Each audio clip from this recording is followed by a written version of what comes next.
welcome to another special comic episode of Casuals of Runeterra. I'm your host Ryan, here with the other host Hedge. And we are ready to dive into some meat and potatoes. Yeah. Get that Samwise Gamgee gif ready, because the potatoes are here. We're there. We're there. This is what we've been setting up for, right? It's one of those things of when we looked at the stuff we wanted to cover with, Spirit Blossom going into the stuff related to Xin Zhao, digging into Yunara's story, digging into Zehen. This was the main chunk that we wanted to get to, and we realized, hey, we have to do all this other work first. So for the past, no lie, you know what, hit us up, podcastcore@gmail.com if you want, if you want to see the background of behind the scenes. There's a legitimate chat of me telling Ryan that this is what we should dive into, and then Ryan going, Hetch, we got to talk about all of this shit before this. Well, we made it. But before we get into that, housekeeping. It's always up top. You can listen to us everywhere. We appreciate it. Visit us at podcastcore.com for all of our info. Email us at podcastcore, remember that's COR, at gmail.com. Follow us on all the platforms because that helps with discoverability. We appreciate it. But leave a like and comment wherever you listen the most.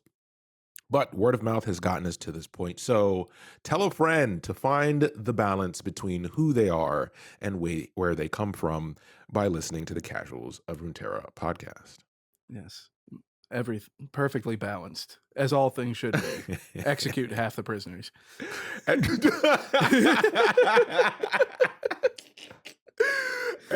today's episode is brought to you by Laurie, Goulding, the OG. We've talked about their stories a bunch. This is a comic, so it's obviously with Kudos production, as they've been doing the art for this stuff. And before this, we want a disclaimer. Go listen to all the stuff we did before this.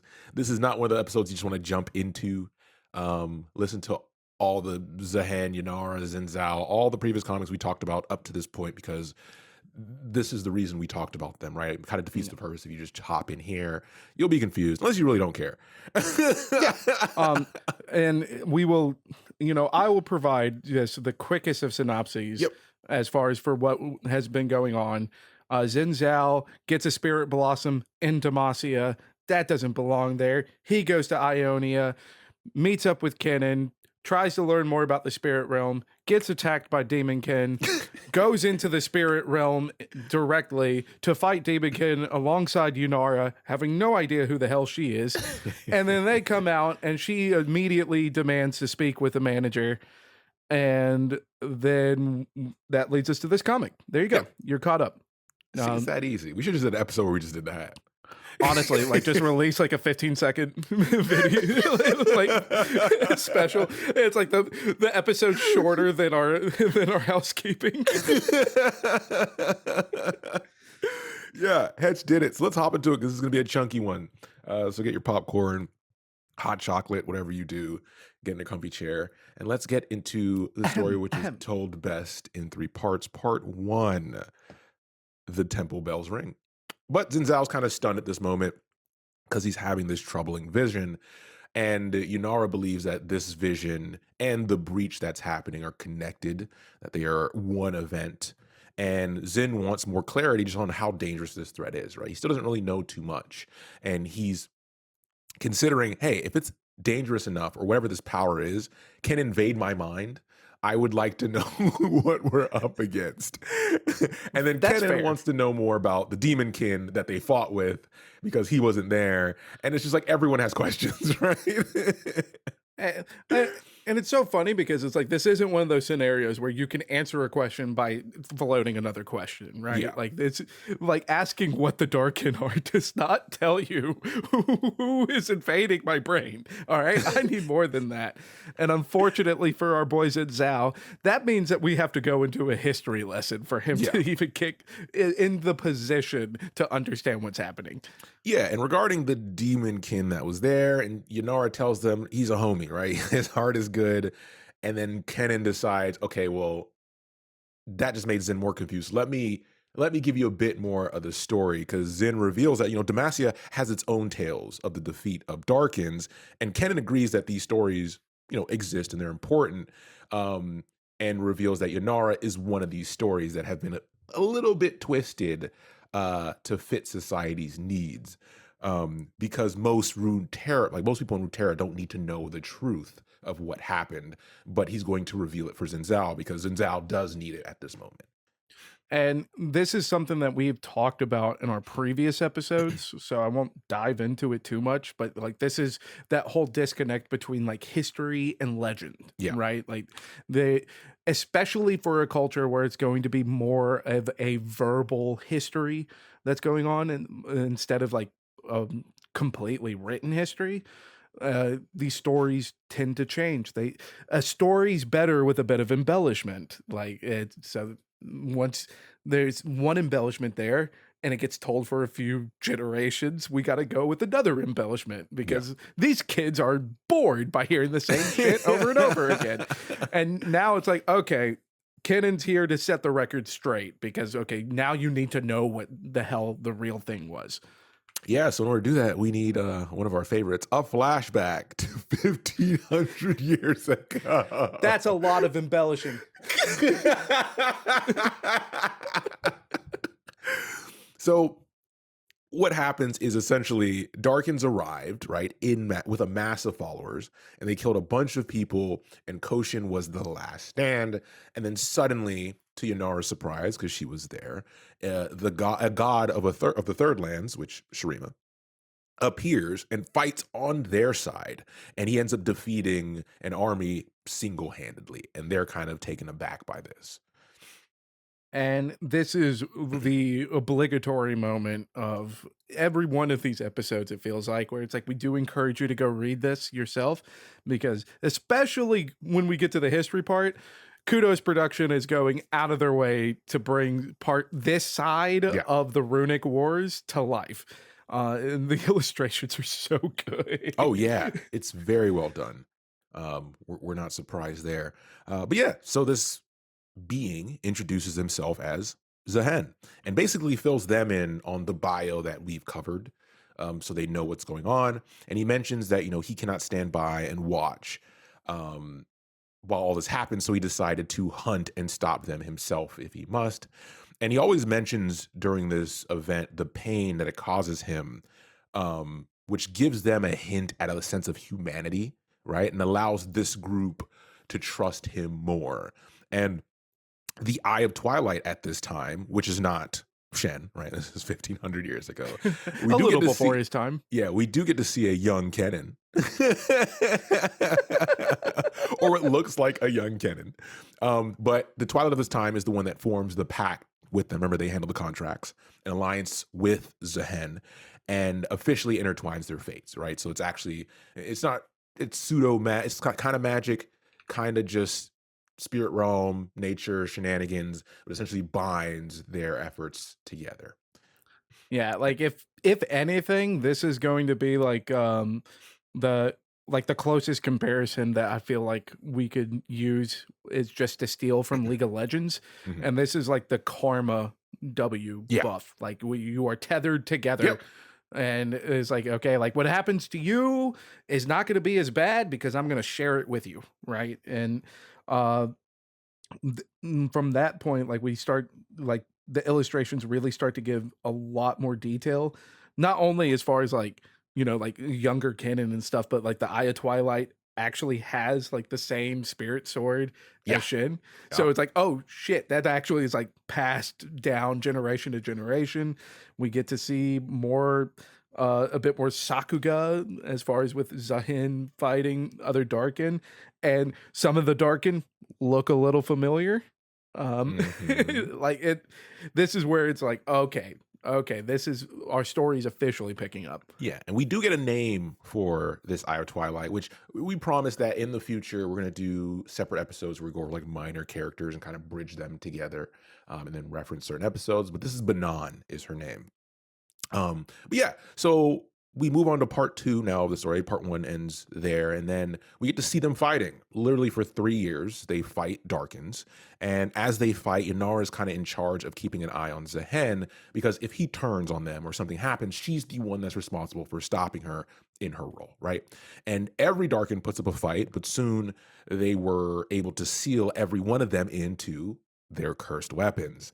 And we even get to see an image of Zehen holding up Rost's scythe with him successfully sealed within it, which is a cool Oh, scene. it's oh man, like that whole panel is And everybody so cheering. good. Yeah. Yeah, it is so good. Not only is like everyone cheering, but then it's like you see Yunara just like like frame mogging him, just Yeah. like I dare you to step out of line.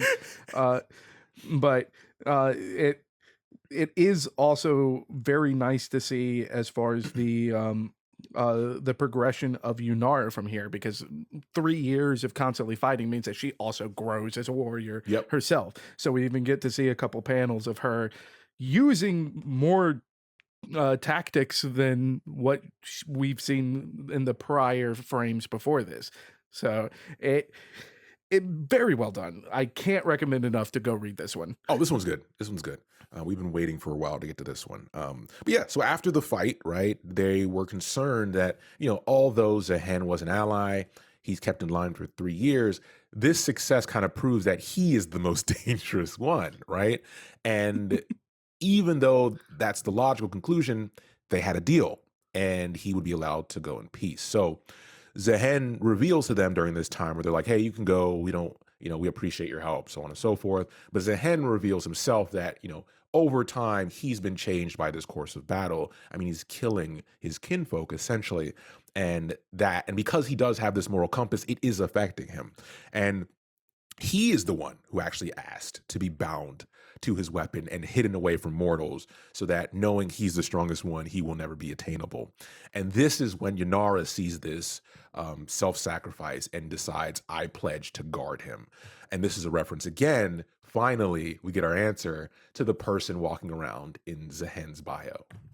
Yep. Like we now know who that is in Zahin's bio. We also now know the people that are being referenced in Yunara's bio as not only like the additional Darkin that she hears within this prison cell, but also like the names of the Eye of Twilight. We now know in her bio that she's referencing the Eye of Twilight of her time. And so it's like the pieces and questions that we've had from the moment the bios dropped are answered here. And so luckily we're able to start piecing together a bit of a picture. But all of this is kind of necessary for the present right now because Zahin is in Zen's head. Yeah. And the Darkin aren't good. And especially not the strongest Darkin, the only weapon to kill the Darkin. Yeah. So then, we go back to the present now. And at this moment, after hearing all this, Zen realizes, obviously, Yunara is the shrine maiden from the tales he's been told, but she has no knowledge of these stories because she was sealed away. So the moral plane, she doesn't know what the hell's going on. So she would have no influence on the truth. And Kenan believes that ultimately none of this matters. We're essentially, pinching pennies at this time because the story was changed to instill hope in the people after the crisis, which allowed them to even be in this moment of peace, right? Then Yunara suspects that, someone knows this truth and is trying to release Zehen. And she tells Zen, this isn't your fight. Head back to Demacia and warn them. But he refuses because he's already here. He wants to stay and fight alongside the Kinku. And you can't blame him for wanting to stay and fight because Zahin's already in his head. Yeah. Like there's, as far as like with that point, like sure, like the distance might be enough to like overcome like the hen's ability to get into his head, but the spirit realm does not operate on the same rules as the mortal realm. So who's to know if that distance is actually going to take effect?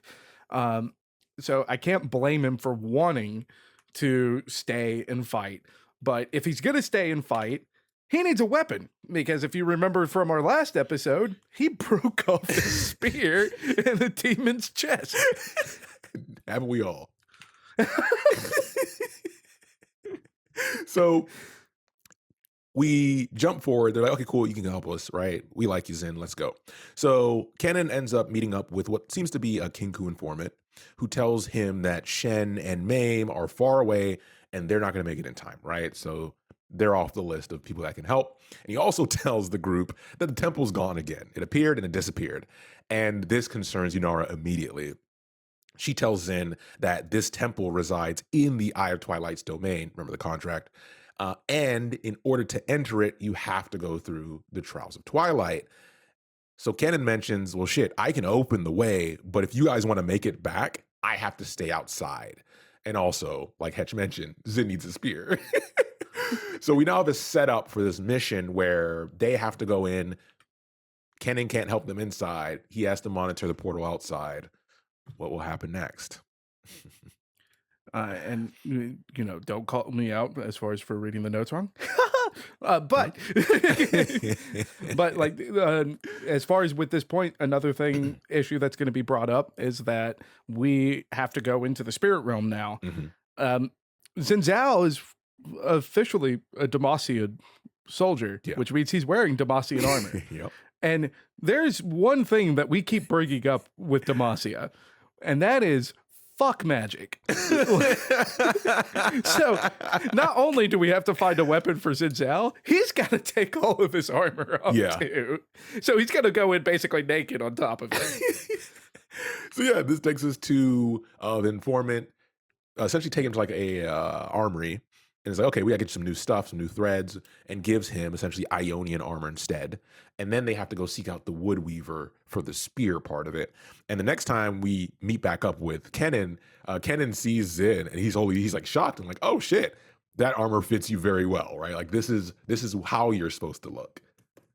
That moment you of are like, Ionian. Damn, dude, you Ionian. As someone who's first generation American from Cuban immigrants, there have been multiple times in my life where I've had a grandparent go, "Oh, he's Cuban," and I feel that. I feel it, Zin. It's a weird feeling. Yeah. Like who the hell else am I supposed to be? So this takes us to part 3. And we're now at the Wood Weaver. And Zin sees his sapling, which has grown since he's arrived, right? A bit of time has passed. And the Wood Weaver mentions that there's this connection the moment he arrived that he can feel between Zin and this young tree. And the Weaver starts to extend this branch from the tree that shapes around the remaining Demacia steel, forming a handle. And Zin is thankful for this. And he exclaims after getting the gift, Demacian roots in Ionian soil, which is so well said, right? Like, I love that type of sappy shit. Like that, yes. Like, it's cool to hear him say it. It fits the motif of him becoming more connected with himself because, he's kind of a fish out of water in Demacia. With his spiritualism. Even people, from our other stories that mention interacting with the seneschal, like, yeah, he feels so different. He's so in touch with himself and the world around him. It's just not a Demacian thing, right? So now him being in his own element, it's fun to see him kind of, be all connected and shit. Oh yeah. And like this is like Zinzal's character, like if you want to just scrape away all of the context just down into like the bare sentence, like who is Zinzal? Mm-hmm. He is the bridge between these two worlds. Yep. So before like this little quote and like watching this magic be worked around Demacian steel, he is the two places in one soil. Yeah. Like that's him. And now there's just more evidence of what his role within this time of Runeterra is. So it's really cool that he does get this story to just kind of like give it a bit more color instead of just like, yeah, he's got dual citizenship.